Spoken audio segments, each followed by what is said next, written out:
Kumusta? Magandang hapon po sa inyong lahat. Ngayong Huwebes, magsasama-sama pa rin tayo hanggang alas 3. Dito sa paborito ninyong programa, ako po si Lourdes Vera. At ako naman po si Denise Tan. Ready na ba ang mga post nyo later na November? Be good to me. Naku, abangan namin yan. But for now, get ready to take flight. This is Afternoon Delight.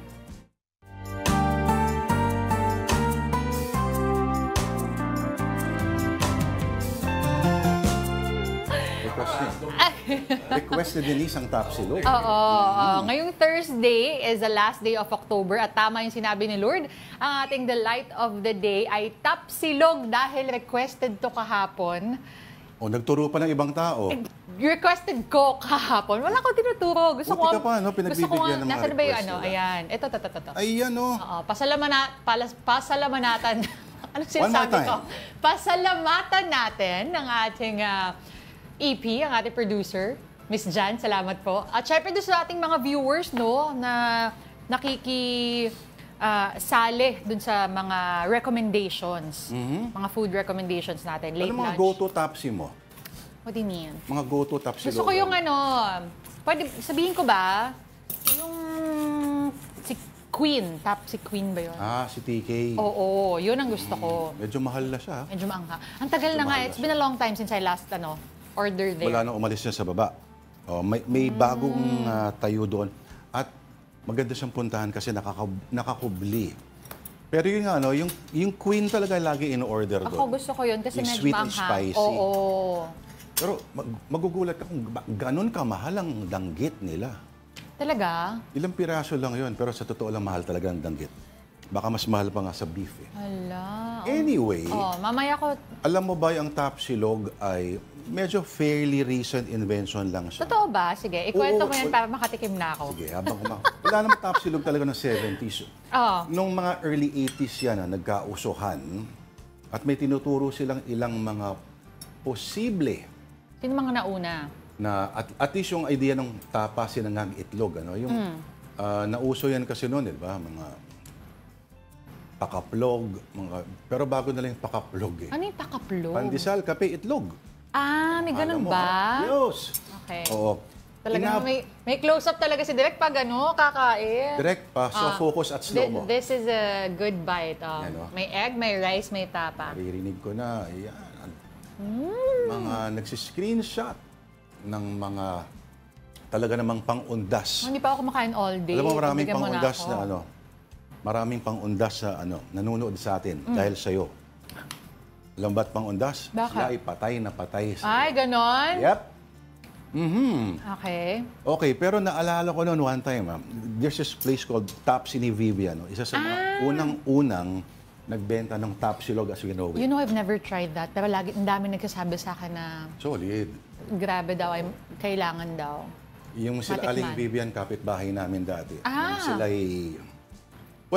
kasabay sila nagbebenta sa farmer's market ng mga meat. Pero ito, talagang nakita mo nag-evolve talaga yung kainan nila from 2 branches to dami-dami na. Tapos may aircona na, tapos may iba-iba na silang mga hinahain, hindi lang Topsilog. Pero, would you believe, once upon a time, ang early incarnation ng Topsilog, isipin mo yan yung parang dinurog-durog mo. At sineserve sa'yo ng ganon. May imagine mo. Parang okay lang sa akin. Parang fried rice ang dating sa akin. May Diba? point ka dyan. Oo. Pero pag nilagay mo sa supot at parang hinalukay ng manok, Huwag naman kasi isipin supot, lagay mo na lang sa bowl. Pwede na yun. hindi pa uso yung mga pag tinitake out. Naalala ko noon, baon-baon namin sa sementeryo. Akala ko pang aw-aw. Doggy bag, yun pala, yun yung Topsilog.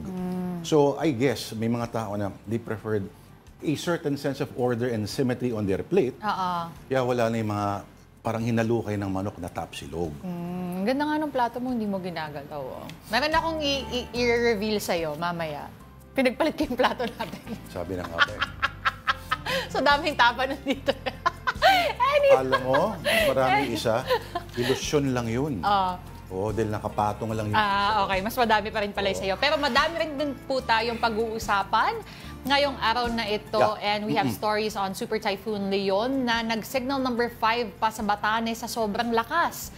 Leon has weakened into a typhoon as it heads to Taiwan. We will have more details later on. We also have updates on preparations for All Saints and All Souls Day. We have our mobile journalists on the ground to keep us posted. Alright, nakita natin kahapon yung yung report ng ating News 5 correspondent si Brian Basa. Ano, kita mo? Grabe yun.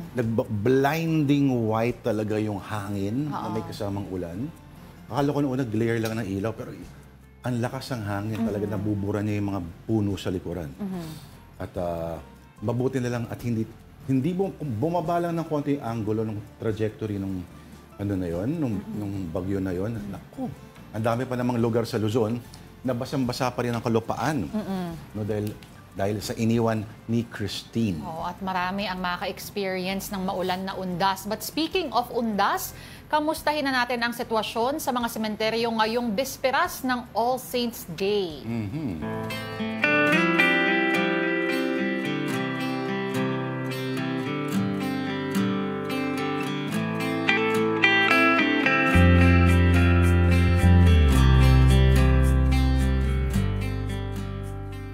Nasa Manila North Cemetery, si Mobile Journal Merimon Reyes. Merimon, kamusta ang sitwasyon dyan? Marami na bang tao at ilan ang inaasahang bibisita bukas? Denise Lord, magandang hapon. Ngayon, as of 1 o'clock p.m. ayon sa Advance Command Post dito sa Manila North Cemetery, 44,000 na ang crowd estimate ng mga pumunta dito at inaasahan ng lokal din na pamahalaan from October 29 hanggang November 3, which is yung supposedly last day na pagbibisita sa mga sementeryo for undas, aabot ng 1 milyon yung total ng bibisita dito sa Manila North Cemetery. So para rin ma-accommodate yung dami ng mga ito, nag-deploy din. Kanina dumaan lang din dito ang PNP chief natin at sinabi nga na over 12,000 ang deployed na pulisya around NCR. Dito sa harapan ng Manila North Cemetery gate, sila ay mahigpit din na nag-i-inspeksyon para sa mga bagay na hindi naman pwedeng ipasok dito sa loob. Kung makikita ninyo, may mga pabango na may alcohol content. Bawal ang vape, sigarilyo, lighter. Ang posporo, pwede pang ipasok dito sa loob. Ang gitara, sound system, even yung mga fur babies natin, pasensya na, hindi na sila pwedeng ipasok muna dito. At in-expect nga natin from 5 a.m. to 7 p.m. ay mananatiling bukas ang Manila North Cemetery. Pero siguro lilinawin natin, pag 7 o'clock p.m. na, bawal nang magpapasok sa loob ng sementeryong ito. Pero yung mga nasa loob na ay hihikayatin na silang lumabas. Naasahan din na dodumog pa, to doble, triple pa itong bilang na 44,000 hanggang mamayang hapon o gabi. Kasi nga, una-una sa lahat, half-day ang government offices ngayon at panigurado may mga pribadong opisina rin na nag-decide na paikliin ang oras ng kanilang pagpasok. At the same time, long weekend din kasi ngayon. So marami-raming oras ang mga Pilipino para bisitahin ang kanilang mga mahal na yumao. At dito ngayon sa Manila North Cemetery, so far, kontrolado pa naman ang dami ng mga tao. At doon sa 44,000, pumapatak naman ang 400 ang kabataan, yung minors na nandito sa likod at nililista sila at binibigyan ng name tag.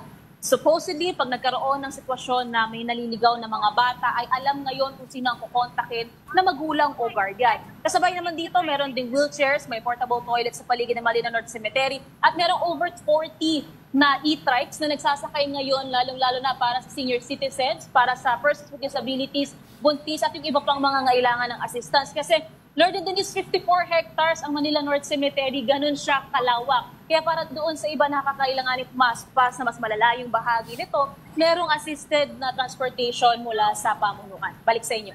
Oo, okay. Merimon, yung sinasabi mong e-trike service, yan ba ay libreng serbisyo o yung mga operators ba ay malaya nakakalabas-pasok ng kanilang mga binibiyahe?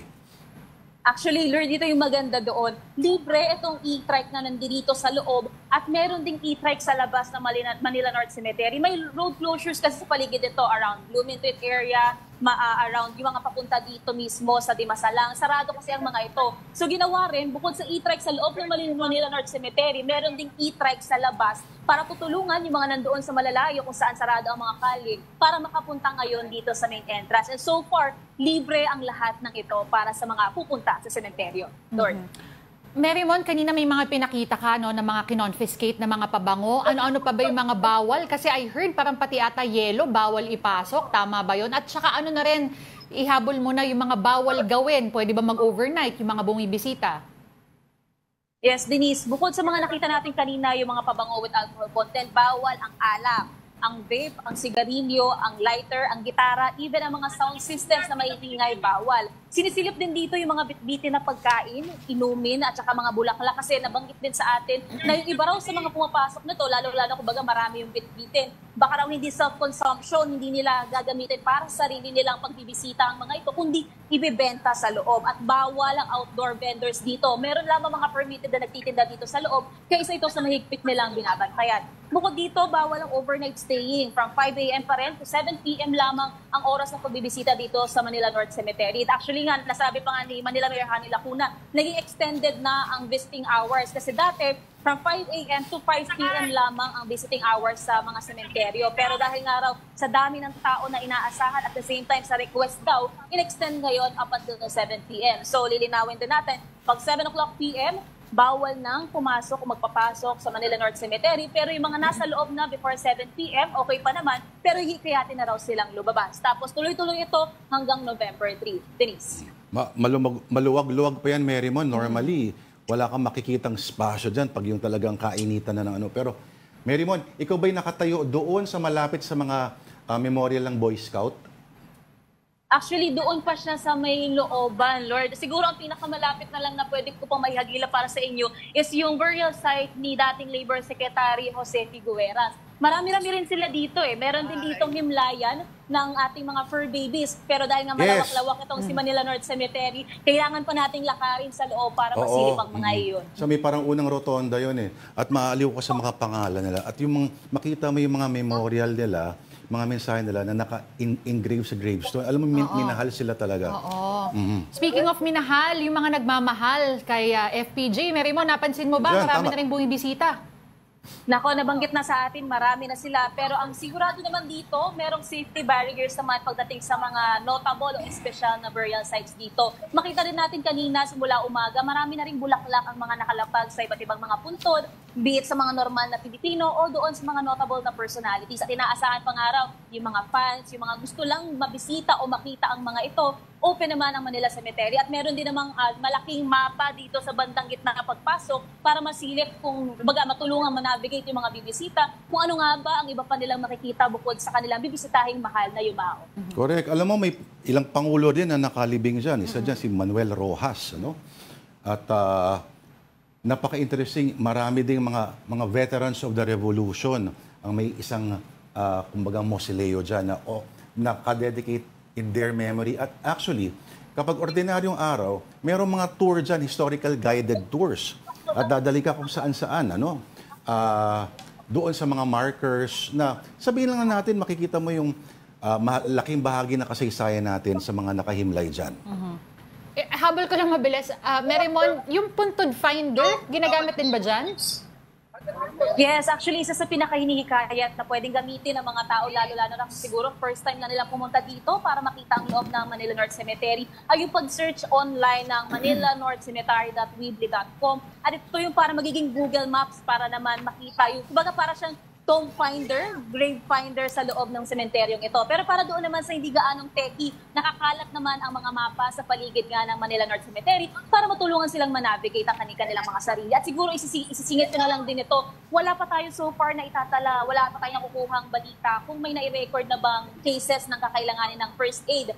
Pero since dumadami na ang mga tao ngayon, pag dumating sa oras na magkakaroon ng emergencies, ang inaasahan daw ng Philippine Red Cross, Manila Health Department, at ang MDRRMO ay mga kaso na may kinalaman sa high blood, pagkahilo, pagsusuka, at kahit ano pang may kinalaman sa posibleng init ng panahon. Kasi ngayon, umuulan, umaaraw, so iba-iba talaga yung temperatura dito sa lugar na ito. Pag dumami pa ang mga tao dito, magiging crowded na. So posibleng merong mahihirapang huminga. Balik sa inyo. Meron man yung mga nahihirapan ng mga nahihilo, kung hindi naman sila galing dyan, kung tumawid sila galing sa lechonan, sila ba ay iti-treat din? Anyway, yes. Wala namang problema. Walang problema yun. Nasobrahan lang ng lechon. Alright, maraming salamat, Mobile Journal Marymon Reyes, reporting live from the Manila North Cemetery. Ingat ka dyan, Marymon. Alright. Yung Osrox pala doon, si Osmeña at si Rojas doon nakalibing. Marami pa mga characters from our mga notable personalities mula sa ating nakaraan, including FPJ nga. At marami pang ibang artista, in fact. Okay, dako naman tayo sa dalawa sa pinaka matatanda na sementeryo sa Maynila, ang La Loma at ang Chinese Cemetery. At nandun ngayon ang ating mobile journal, Denise Valdez Sancho. Denise, okay, mukhang maluwag-luwag dyan. Hi Lord, hi Denise. Tama kayo dyan, kalmado ang kalagayan dito sa La Loma Cemetery, both yung bandang dito sa Manila, no, tsaka sa Caloocan, dahil nga itong 54 hectare na sementeryong ito ay nahahati nga sa dalawang lugar. So kanina nabisita natin dito sa bandang Manila entrance, no, dyan sa may kahabaan ng Rizal Avenue. Yan nga yung isa lang sa mga bukas na daanan kung bibisita ka dito alongside Jose Abad Santos, maging doon sa C3. So far, ang count dito sa Manila side, nasa 3,000 ang bumisita o nakabisita na around 12 p.m. Doon naman sa kabilang side, inaasahan nila, no, sa Caloocan around 10,000 ang mga makakabisita today mula 6 a.m. yan hanggang 10 p.m. Pero pagdating o pagsapit ng November 3, no, sa Sunday, 6 a.m. to 6 p.m. lang yan. At November 4, regular operations lang yan. Pero sa ngayon, no, kalmado pa rin tayo dito, paunti-unti lang ang bumibisita. Denise, marami na rin bang cases dyan na nakikita mo na may kino-confiscate na dinadala pa rin ng mga bumibisita, yung mga gamit that are not allowed pero talagang binabaon pa rin nila? At ano-ano yung mga yon? Yes. Denise, no, ito yung kaibahan dito sa may La Loma Cemetery. Isa sa mga pinagmamalaki nila ayon sa isa sa mga officers na nakausap ko, no, payapa talaga dito tuwing undas dahil nga hindi sumusunod o masunurin ang mga bumibisita dito, no. Kanina dito sa Manila entrance, no, 0 ang nakatalang confiscated na items. Pero syempre, no, regulated pa rin, katulad sa ibang sementeryo ang mga maaaring maipasok dito. Syempre, bawal dyan ang mga alcoholic beverages, vape, sigarilyo, bawal ang mga paputok, bawal ang sound system, any form of gambling, firearms, at yung tinanong ko naman, no, when it comes to pets, mahigpit ba sila? Hindi naman daw. At sa ngayon, no, October 31 rather, may mga ilan pang sasakyan na nakakapasok, pero bukas daw, no, hanggang sa weekend, asahan na mas maghihigpit ang mga kapulisan dito na kanina pa pakalat-kalat dito nagro-rove sa kabuuan ng La Loma Cemetery. Alright, on that note, maraming salamat sa iyo, ang ating mobile journal, Denise Valdez Sancho. Thank you. At hindi kumpleto ang undas kapag walang bulaklak at kandila. Saan pa nga ba ang pinakamurang bagsakan yan kung hindi sa Dangwa sa Maynila pa rin? Nagpapa-price check ngayon dyan ang ating mobile journalist Francis Orsio. Francis, bultuhan pa din ba ang bentahan dyan o may mga patingi-tingi lang din? Yes, Denise, Lourdes, ito nga, no, ang bentahan dito ngayon ng bulaklak sa Dangwa Flower Market sa Maynila ay tuloy-tuloy pa rin. Depende sa mga mamimili kung ano yung binibili nila. May mga iba patingi-tingi o di kaya bultuhan. Ang pinakamabenta kasi dito ngayon din yung bulaklak na Rados. Ito yung karaniwang inilalagay sa mga flower arrangement. Pero yung iba nga, ang gusto ay patingi-tingi na binibili at kaya nagkakahalaga ito ng 100 to 200 pesos per bundle. Bukod dyan, puso din dito at para sa mga pamimili ang bulaklak na carnation na nasa 200 pesos to 400 pesos per bundle. Depende rin yan sa kalidad at uri ng bulaklak. Yung gusto naman yung mga arrangement na kapag i-display na lang at ilalagay na lang doon sa mga puntod na mahal sa buhay. Merong mga orchid na flower arrangement. Depende yan sa design. Ang presyo niya nasa 250 to 900 pesos. Sa mga afford naman, yung mas magaganda at malalaking arrangement ng bulaklak na tinatawag na corona standing or yung regular standing arrangement, nasa 2,000 to 4,000 pesos yan. Habang yung mga iba pang bulaklak katulad ng roses, nasa 450 to 500 pesos. Yung Malaysian mums nasa 300 per bundle, yung sunflower nasa 250 kada 10 piraso, chrysanthemum na nasa 320 per dozen, tulip na aabot sa 120 pesos kada piraso, yung herbera na nasa 250 pesos per bundle, ang calya lily na nasa 50 pesos per dozen, at yung gypsophilia na nagkakahalaga ng 150 per dozen. Denise. All right, thank you for the update. That was Mobile Journal Francis Orsio reporting from Dangwa in Manila. Okay, binabati po natin ang lahat ng nanonood ng Afternoon Delight via live streaming. sa Facebook, sa YouTube at sa TikTok. Hello po sa inyo at salamat po sa inyong patuloy na panonood. Lalong-lalo na kila Alex Fuentes. Oo, nako, suki Kay yan. LS. Huwag natin sabihin ang ibig sabihin ni LS. Oo. Of course, diba? Kay Sir Mike Policarpio. Hello sa inyo, sir. Oo, mga laging nanonood. At sa mga patay na patay kay Denise, hello po Actually, sa inyo. please let us know kung ano din po ang plano nyo this weekend. Kayo ba will stay at home lang and just say your prayers at home? O kayo po ba may ay sasabak din po dun sa kasagsagan ng pagbisita sa sementeryo? Kayo ho ba may family tradition na kakaiba? Sabi ni Hank raw, Happy Halloween! Oo nga, mamaya na yon may party-party. Naklik mo ba yung forward ko sa'yo? Hindi pa. Hindi pa kasi mag-isa lang ako kahapon eh. Baka matakot ako, ayoko ng ano. Si Elmo Cardena, sabi, pinakamalaking sementeryo sa NCR, si North Cemetery, 54 hectares nga, no, yung binabanggit kanina ni Mary Mon. Si Sa mga fans ng Mamonlok, alam nyo kung saan nakalibing si Mamonlok? Doon sa Chinese cemetery. Along with his 2 wives. Ang kwento, doon sa kanyang gravestone ay may ukit daw, may drawing daw ng bowl ng mami. Tsaka siya. Totoo ba? Yes. Of course, proud siya doon eh. Pero makikita mo raw, yung katawan niya raw, naka-bend na because all his life, he was working at dala-dala niya sa kanyang shoulders yung parang... Tignan mo naman ang Mamonlok ngayon, di ba?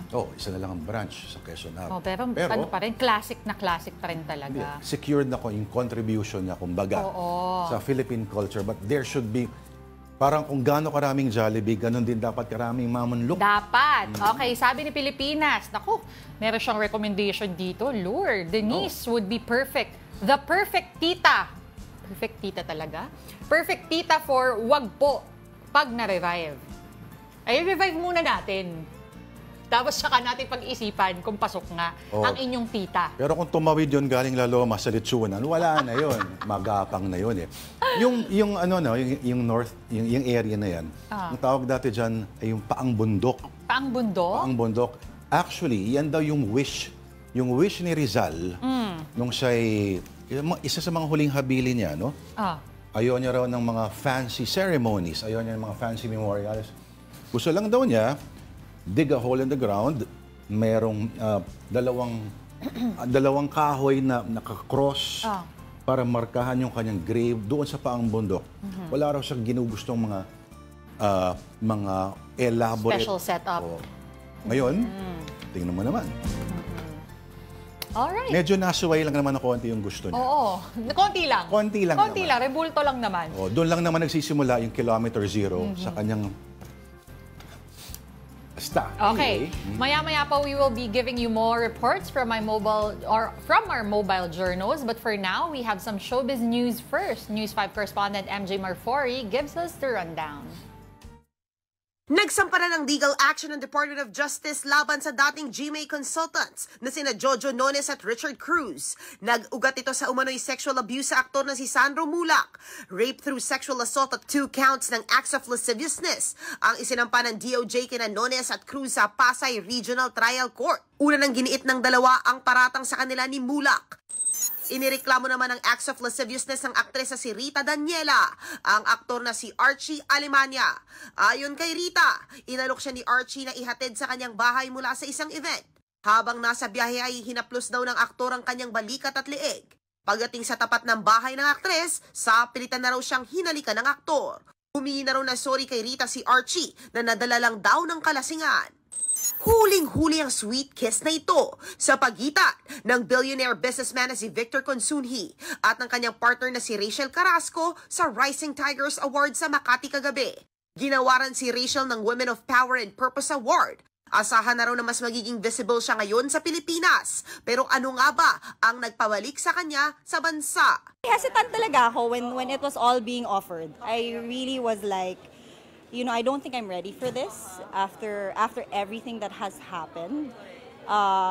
But parang I thought about it, but when will you ever be ready talaga, diba?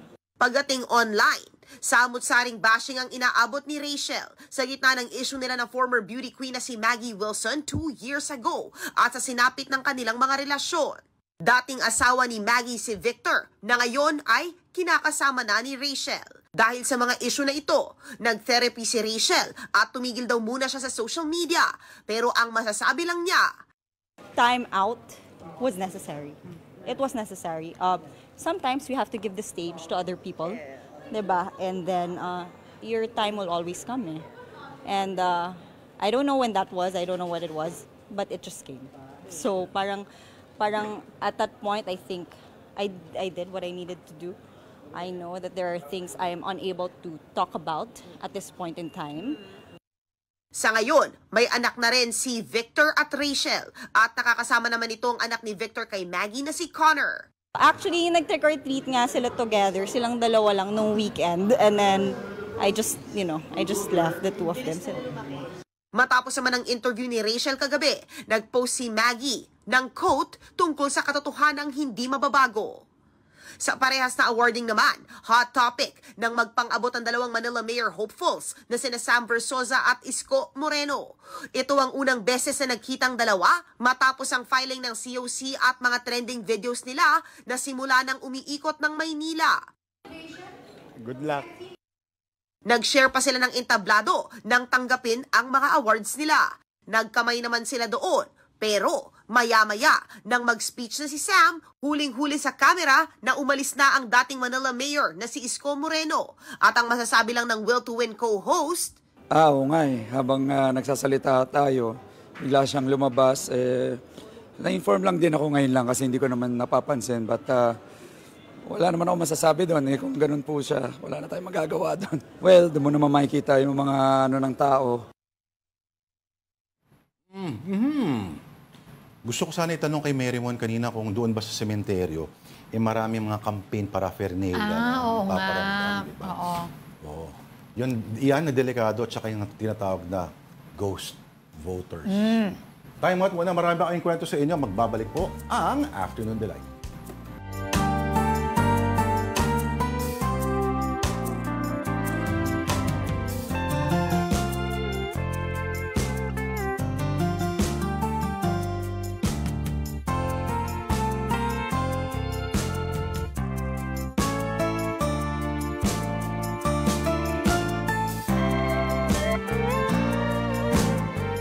Okay, nagbabalik po ang Afternoon Delight dito po sa One News. Ako po si Lord De Vera. Ito po yung aking plato ng tapsilog. Ito naman po yung plato ni Denise Tan. Ako po, si Denise Tan. Thank you for staying with us. Ang sarap ng tapa. Okay, our top story this Thursday is no laughing matter. Super Typhoon Leon, which has now weakened into a typhoon. It was last located 155 kilometers north of Itbayat in Batanes, packing wind speeds of 175 kilometers per hour and gustiness of up to 215 kilometers per hour. Leon is forecast to make landfall along the coast of Taiwan this afternoon. It will exit the Philippine area of responsibility tonight or early morning tomorrow. Pag-asa has lifted signal number 4, but signal number 3 remains hoisted over Batanes. Signal number 2 is still up over Babuyan Islands, while signal number 1 is raised over parts of Luzon.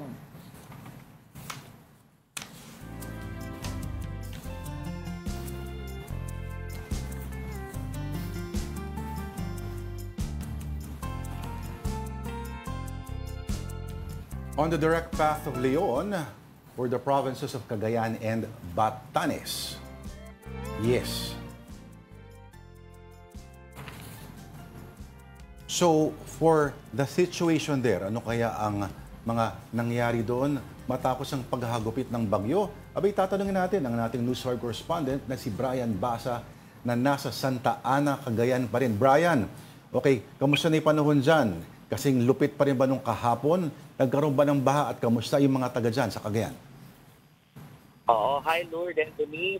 Compared to yesterday, ngayon, kalmado na ang lagay ng panahon. In fact, yung pagkakakilala ko sa Cagayan, well, yun na siya ngayon, mainit na maaliwalas ang panahon sa mga oras na ito.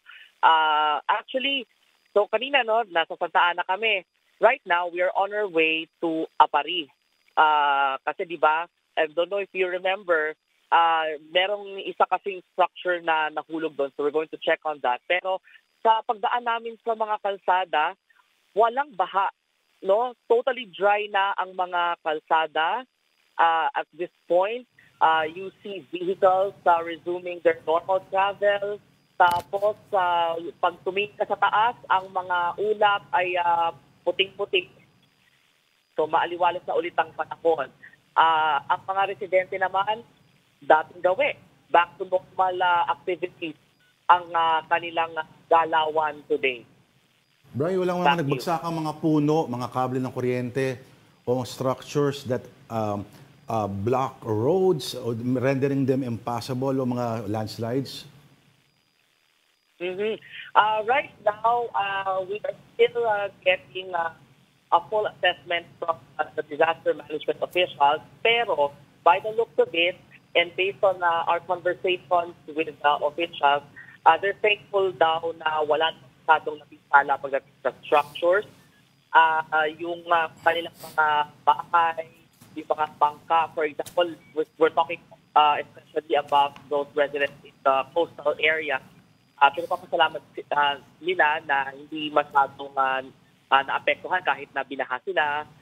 And then yung in terms of power, electricity, and internet, mukhang na-restore na ang electricity service sa mga iba't ibang barangay sa Santa Ana. Kasi, di ba, that was one of the major problems yesterday. Nung nawalan ng kuryente and in effect, nawalan din ng internet, ng wired internet connection. So, as of now, na-restore na yun, which also enables our residents to resume their normal activities.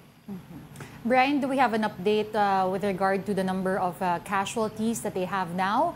And ano yung, any word from the LGU on what they need from the national government? Right now, still no reported injuries or casualties. They owe it to early preparation at saka yung agaran nilang pagkilos ahead of the storm. But of course, that doesn't mean na pakampante na, no? So we continue to monitor the figures. In terms of their needs, ganun pa rin, no? Since last night, because we've been asking, of course, we've been in touch with the Municipal Disaster Risk Reduction and Management Office. Ang kailangan daw nila ng mga residente ay basic needs pa rin. Pagkain, tubig, damit, gamot, multivitamins for the children and the adults. Yung pagkain, I see that yung kung bakit lagi lang sinasabi na kailangan ng pagkain. This goes especially for our fisher folk na kasi we went around the coastal areas this morning, no? At isa lang ang kanilang kwento. Isang linggo silang hindi nakapangisda dahil sa taas ng alon brought about by the weather, the inclement weather. So dahil walang huli, wala silang kita, and eventually dahil wala silang kita, wala silang makain. Kaya yung iba, karamihan sa mga residente ngayon, while there are many of them na pumapalaot na ngayon, kahit na medyo may kataasan ng alon, although they are advised by barangay officials na huwag lumayo sa Pampang, meron pa rin tayong mga residente na hindi makapalaot kasi nasira yung bangka. So sila ngayon yung umaasa dun sa ayuda, i.e. yung pagkain, yung bigas, canned goods, nakita natin niya kanina. So doon po na realize na yung emphasis given on basic needs. Alright. Maraming salamat ang ating News 5 correspondent, Brian Basa. Ingat kayo ng inyong team. At this point, we bring you more stories. The Energy Regulatory Commission has ordered distribution utilities in areas under a state of calamity to suspend electricity disconnections from October to December. Consumers may also settle bills on a staggered basis over at least 6 months. The program covers areas affected by severe tropical storm Christine. As of today, damage to agriculture from Christine and Typhoon Leon is estimated at 2.9 billion pesos. Damage to infrastructure is pegged at over 6.3 billion pesos. Meantime, Malacanang said government aid to victims of Christine and Leon has reached nearly 900 million pesos. And government work and classes at all levels nationwide have been suspended at 12 noon today. This is to allow people more time to observe All Saints and All Souls Day. Only agencies providing essential services will remain operational.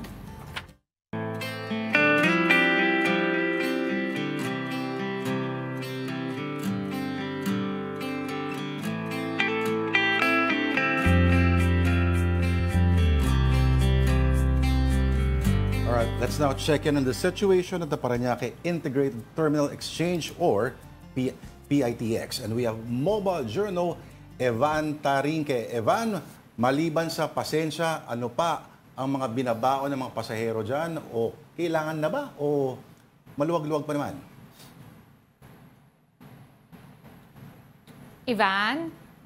Oo. Okay, Ayan. start. So, Pops Lord, Denise, tuloy-tuloy na nga yung pagdating ng mga pasaherong uwi sa kanilang mga probinsya dito sa PITX. Ayon nga sa pamunuan ng PITX, no, inaasahan na abot sa 190 to 200,000 food traffic ngayong araw dito nga. At talagang October 31 daw talaga nila inaasahan yung pagdagsa ng mga tao rito. No? As of 2 p.m., nasa 88,000 na ang bilang ng taong dumaan dito sa PITX at inaasahang tataas pa yan mamaya dahil yung ibang uuwi ngayong araw ay may mga pasok pa kaninang umaga. Inaasahan naman na aabot sa 1.4 million ang food traffic dito sa terminal mula October 28 hanggang November 5. Pops Lord, Denise, kung may ikot po kayo ngayon dito, okay? So, pakita lang natin. Kanina nag-ikot na yung MMDA, pakita lang natin yung situation dito. Dumating ngayon sa SCRBO Regional Director, no? So nagkakaroon ng konting pressure dito. So, pero iikot po kayo dito sa terminal, ano ba itsura dito sa loob, no? As of this moment, nakikita namin medyo maluwag pa naman. Pero earlier this morning, no, mas maluwag pa dito yung senaryo dito sa loob ng PITX. So, makikita natin nakakapaglakad pa ng maluwag yung mga tao dito sa loob ng terminal, no? Pero Pops Lord, Denise, paalala na rin natin, no, yung mga ipinagbabawal, no? May mga ipinagbabawal pa rin na dalhin dito sa terminal, no? Isa pa nga din mga flammable materials, mga matutulis na bagay at baril. Nasa 200 na nga yung nakumpiska na ipinagbabawal dito sa terminal, no? So makikita natin, Pops Lord, Denise, marami pa rin mauupuan yung mga pasahero nga babiyahe pa ngayong araw dito sa PITX. Pops Lord, Denise? Ivan, meron na bang cases of canceled or delayed na mga biyahe dyan dahil sa bagyong Leon? And paano yung, meron na bang mga biyahe na kumbaga sold out na as of this moment? Yes. Kanina, Denise, wala pa naman mga canceled na mga biyahe mula dahil nga dito sa bagyong Leon. No? Pero nakaantabay or patuloy na minomonitor yan ng PITX, no, kung ano na ba mangyayari. Pero sabi naman nila yung mga taong daw na aabutan ng cancellation, kung sakali man na nandito na sa terminal ay welcome naman daw dito magpahinga or magantay yung mga babiyahe dahil nga may marami naman daw pagkain at mas safe daw dito sa loob kumpara doon sa labas. No, in terms of kanina yung mga fully booked na mga biyahe, no, Denise, kaninang umaga sinilip natin yung mga ticketing booths, no. Tanang natin kung makakabili pa ba ng ticket yung mga taong gustong mag-walk-in, no. Kanina naman available pa naman, no. Wala pa naman daw masyadong fully booked na biyahe as of this moment, Denise. All right. Maraming salamat sa oras mo ang ating Mobile Journal, Evan Tarinque. Now we head on over to Taguig City where the libingan ng mga bayani is. Let's talk to mobile journalist Julie Baiza. Julie, how is the situation there? At sino-sino na ba yung mga namataan mong personalidad na dumadalaw dyan? Denise, inuulan na nga yung mga dumadalaw sa kanilang na mayapang mahal sa buhay dito sa libingan ng mga bayani sa Taguig City. Around 1,100 na yung dumalaw. Hanggang kanina nga alas 2 ng hapon, batayan sa tala ng Philippine Army. Sa ngayon, wala pa si Senator Amy Marcos pa lang, yung isa sa mga opisyal na nakita nating dumalaw doon sa puntod ng kanyang ama. Kinumpirma natin yan ng Philippine Army kanina ng kanyang ama na si dating Pangulong Ferdinand Marcos Sr. Pero kanina yung mga nakausap natin na dumadalaw na pamilya ng mga former military officials, ang sabi nila, yung reason nga kung bakit October 31 nila pinili, una, syempre, umiiwas sa traffic.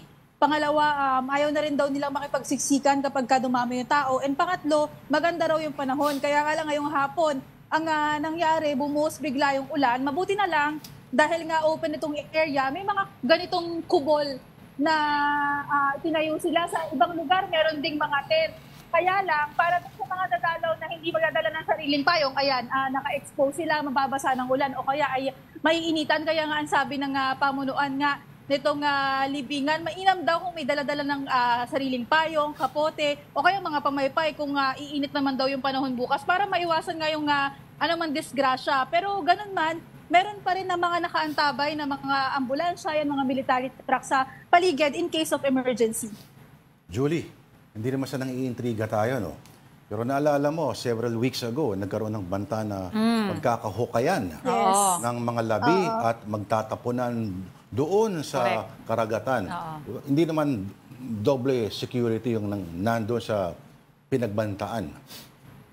Lord, ang sabi kanina ng mga officials, as usual naman daw, yung pagbabantay nila. Kasi taon-taon naman expected nga na may mga VIPs na pupunta dito. And ganun pa rin daw, wala namang ipinagbago. Kahit tayo sa pagpasok natin, wala namang masyadong security measures or additional security measures. Kumbaga parang tiningnan lang kung ano yung mga gamit na dala, yung usual inspection lang ng sasakyan. And pati yung doon din sa puntod, kanina nga, pabalik-balik naman natin na tinitingnan yung puntod kanina, may isang sundalo na nakabantay. Pero ina-assure lang niya kasi may mga bumibisita na rin doon sa puntod ni former President Marcos. So yun lang, ina-assure lang niya yung mga taong nandun, yung mga gustong magtulos ng kandila, pero wala naman tayo nakitang additional mga karagdagang tauhan pa na nakadeploy doon mismo. Julie, kanina namataan mo na si Senator Amy. May balita rin ba kung kailan naman bibisita sa kanyang yumaong ama, itong si President BBM? Tomorrow inaasahan si PBBM na bibisita nga sa buntod ng kanyang ama. At bukod dyan, gaya nung nangyari last year, inaasahan din na magkakaroon nga ng misa bukod sa pag-aalay ng kandila at bulaklak. Alright, thank you very much. Again, that was mobile journalist Julie Baiza. Pumunta naman tayo ng Manila. We have mobile journalist Kyla Macantan live from the Manila South Cemetery. Kyla? Denise, magandang hapon. Pabago-bago yung panahon dito sa Manila South Cemetery. Kanina nga dumating tayo ng alas 7 ng umaga, makulimlim. At pag patak ng alas 9, tirik na yung araw. Pagkatapos bumuhos yung malakas na ulan. Talagang pabago-bago pero hindi nagpigil yung ating mga kapatid. As over 12 kanina ng tanghali, umabot na ng 4,000 yung bumibisita dito sa Manila South Cemetery. Paalala pa rin natin, Denise, sa ating mga kapatid, kasi marami pa rin nakukumpis pang mga ipinagbabawal na gamit, kagaya na lamang ng mga lighters at sigarilyo. May mga ilan din tayong kapatid na may dala pang cleaning materials. Ako, bawal na po yan. 5 a.m. to 7 p.m. pa rin yung bukas ito Manila South Cemetery hanggang November 3 yan. Ganon din yung mga saradong kalsada papunta dito, yung Metropolitan Ave, JP Rizal Avenue, Vito Cruz at South Avenue. Pero meron pong mga libreng sakay na e-bike para sa ating mga kapatid na pwede nilang sakyan papunta ng cemetery. Ganoon din sa loob para matulungan yung ating mga senior citizens at PWD. Alright, thank you for the update. Again, that was mobile journalist Kyla Macantan. Alamin naman natin ang sitwasyon, mga kapatid, dyan sa Manila Memorial Park at naroon si Mobile Journal Yeda Pascual. Yeda, mukhang tahimik sa likod mo. Tama ka dyan. Lord, Denise, maulang hapon dito sa Manila Memorial Park, Sukat, Parañaque. Talaga namang umuulan. Kanina sobrang lakas ng buhos ng ulan. Makulimlim pa lang yung langit. Marami na yung mga nag-uwian dahil lang sabi nga nila mahirap na naabutan ka dito ng buhos ng ulan. Wala sanang problema kung merong bubong yung mga dinadalaw nilang mahal sa buhay dito dahil po pwede kasing mag-overnight stay dito sa Manila Memorial Park. Bukas kasi ito mula ngayong araw hanggang November 2, 24 hours. So, ayun. Kanina naman, habang nag-iikot-ikot tayo dito, hindi pa ganun karami yung tao, lalo na bumuhos pa yung ulan. Pero ayon sa management, simula daw linggo ay almost 80,000 na rin yung mga bumisita dito. Pero inaasahan nila na lagsa pa yan at aabot ng mahigit 1,000,000 yung mga pupunta dito bukas at sa November 2.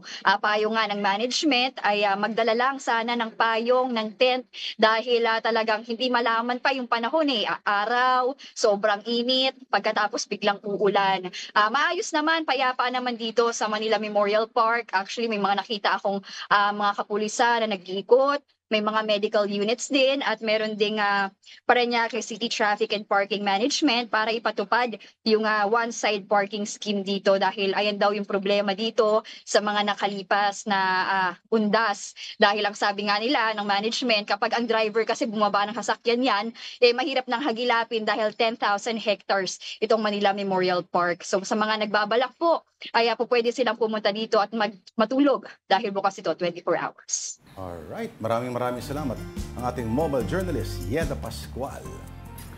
Okay, you're still watching Afternoon Delight on One News. Time for another breather, but we'll be right back.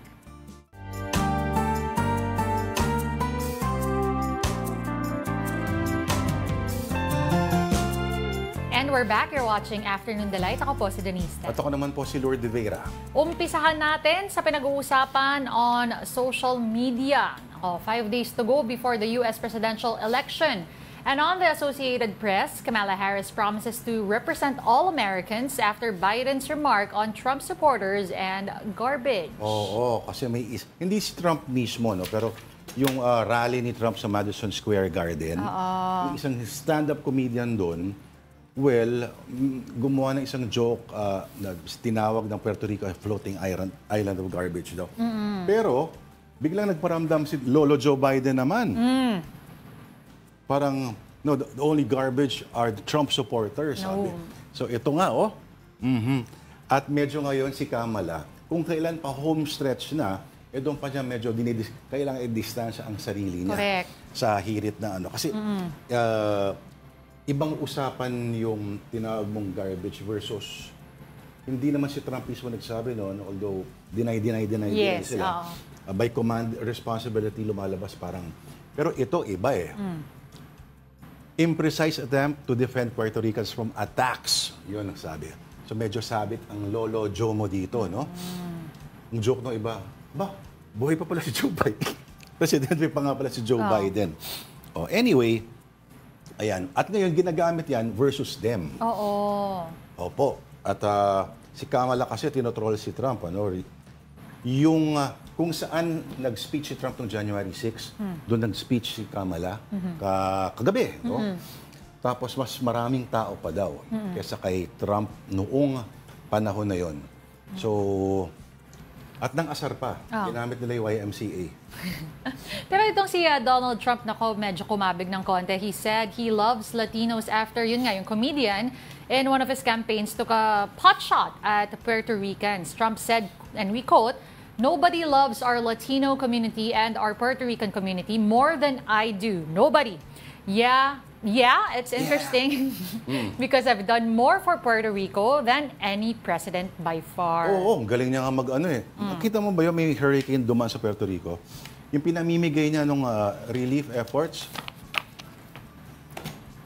toilet paper, ginawa niyang basketball. Ganun siya kaseryoso. Anyway, ilang days na lang bago sabihin ni Trump na he was cheated. Dalawa lang naman. Either he becomes president again or he was cheated. Correct. Ilang tulog na lang. Ito wag niyong gagayahin to. Paalala po ngayong Halloween, easy lang sa mga pranks. Keep the fun clean.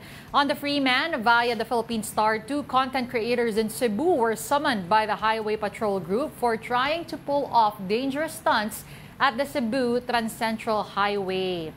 They were dressed as Spider-Man and Son Goku. Kayang-kaya naman ang takasan nila Son Goku yan at Spider-Man. Kanilang skills. Ayan naman pala yung idol natin. Ito yung tunay na Spider-Man. Mag-ingat ka sa sapot nito. Hindi, pero going back, again, paalala lang po, it's all fun and games until somebody gets hurt. Correct. Diba? So, Kasi minsan it's a trap kasi minsan for others yung they want to record everything, put it on social media, 'di ba? Well, hindi Dress up naman, na lang. hindi naman simpleng need for adrenaline ito. Ito ay kabuhayan din nila, 'di ba? Mas That maraming is true. Oo. Totoo rin naman. But at the same time, if you do have a lot of following, kung madaming nanonood sa inyo o nanonood sa inyo, Parang it might si Ronald inspire Llamas, oo. it might inspire others kasi to do the same thing. May high risk kasi yung the stunt that they're trying to pull off. Never overestimate the intel. Oo. Akala mo it's so obvious na walang gagaya nun, pero Ay, nako. Nako. best believe, merong Tingnan nyo na lang susubok. yung mga binoboto ng mga Pilipino para malaman nila na baka nga. Pero ito gusto ko, nakalimutan ko, Tita Denise. Sige, bago tayo mag-move on. Kamo, di ba, ang mga supporters si Trump, mga supporters si Biden, okay, J-Lo, mga Puerto Ricans yan, Ricky Martin, at si, yung Bad Bunny. Okay, yes. Bad Bunny. Okay, si Trump, mga Hulk Hogan, Kid Rock, medyo mga white, Sino pa? Eto, si Elon Musk. Alam mo ba, hindi raw totoo. May lumabas sa balita kasi na si Elon Musk is offering his essence. Okay. Kasi di ba, merong great replacement theory. Yes. Sabi niya, dahil kumukulang daw, nagdedwendle daw yung population ng white Caucasian sa buong mundo. So siya ay kasama daw nito, hindi raw totoo yun, pero yung isang abogado ni naging girlfriend to ni Sergey Brin ng Google daw. Anyway, ito ay inoffer daw supposedly ni Elon Musk. Yung kanyang binhi. Okay. Ang hirap sabihin ng word na yun, Okay lang. Pag-usapan natin yan sa mga susunod na araw. I'm sure may updates pa regarding that. Pero ito, Lord, nagsisimula ng magsiuwian ang ilan nating mga kababayan sa kanilang probinsya para sa undas. And for updates, we have Mobile Journal RR Tobise live from Cubao. RR, madami na bang mga pasahero dyan? Yes, Denise, marami ng pasahero dito sa ilang station dito sa Cubao. Dito sa dito sa hilera ng mga bus station dito sa Cubao. Fully booked na nga yung mga biyahe papunta sa mga probinsya sa norte. Gaya na lang sa Ilagan, Tuguegarao, sa Tabuk at syempre nandyan din yung sa Apari. Ganyan din yung sitwasyon sa mga biyahe papuntang Bicol, gaya na lang sa Camarines Sur, Camarines Norte, pati na rin yung sa Albay at Sorsogon. Dito, kung meron pong habol sa ating mga kababayan dyan, magiging chance passenger na lang sila. At ibig sabihin, kung sino po yung hindi makakarating sa kanilang scheduled na biyahe, pwedeng makuha ng mga ibang pasahero yung kanilang upuan. Pero kanina, may mga naabutan din tayong mga pasahero na nagbebenta ng mga ticket nila dahil hindi na rin nila ito magagamit. Samantala sa ilang bus station, meron pang mga biyaheng papunta sa Masbate at sa Tacloban. Sa mga nag-half day naman sa trabaho at para sa mga estudyanteng hahabol, pauwi sa Laguna, sa Batangas, Bulacan at sa iba pang mga kalapit na probinsya, pwede pa po kayong humabol dito dahil marami pa pong bus ang available para sa inyo. Hanggang mamayang gabi po yan. Inaasahan pa rin ng mga kawani ng mga bus terminal na dadagsa pa rin yung mga pasahero dito sa mga bus terminal kahit na hanggang mamayang gabi. At samantala, yung mga pulis naman mula kaninang umaga ay nakabantay na 24 hours hanggang November 4 ay nakabantay sila hanggang sa pag-uwi ng mga pasahero mula sa mga probinsya. Okay, maraming salamat yan po ang ating Mobile Journal RR Tobise. Thank you. Now, passengers departing Davao are beginning to swarm the Davao City Overland Transport Terminal. For details, we have News 5 correspondent Bril Montalvo. Bril, kamusta na ang lagay dyan sa terminal? Bril? Mamaya kakamustahin natin si Bril. Wala si Bril. Oo. But again, as we know, usually sa mga terminals and such, talagang dagsaan na dahil bumubuelo na sila kaysa bukas pa bumiyahin. Taking advantage of their extra free day off. Buti pa sila, no?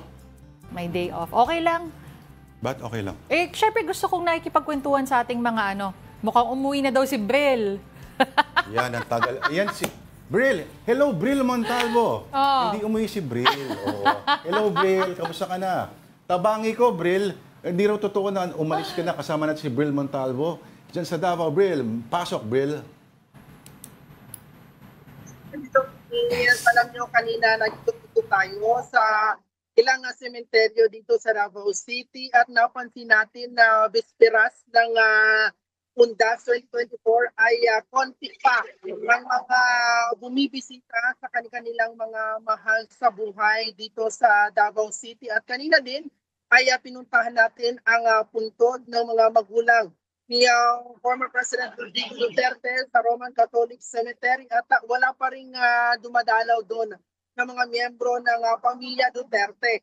At pinuntahan din natin kaninang umaga ito ang Davao City Overland Transport Terminal at same pa rin ang sitwasyon. Medyo konti pa ng mga pasahero na pumupunta sa bus terminal para uuwi sa kanilang mga probinsya para anuhin itong gunitain itong Undas 2024 at according sa pamunuan ng Davao City Overland Transport Terminal ay inaasahan nila na mamayang hapon or ngayong hapon at mamayang gabi and tomorrow ay dadagsa ang mga pasahero na uuwi sa kanilang mga probinsya sa bus terminal. Bril. Hindi magkukulang ang kanilang mga biyahe sa bus ngayong Undas. So naglalagay na sila or nag-invent na sila ng additional buses para hindi nga magkulang. Nasa 1,000 o 1,500 na mga bus trip daily ang natin doon sa Davao City Overland Transport Terminal at expected din ng DICOT na aabot hanggang 80,000 na mga pasahero ang dadagsa ngayong araw ng Undas for bukas, November 1. Lord, Denise. All right, thank you very much. Again, that was News 5 correspondent Bril Montalvo. At dahil Undas sa bukas, tungkol dyan ang ating I Saw the Signs.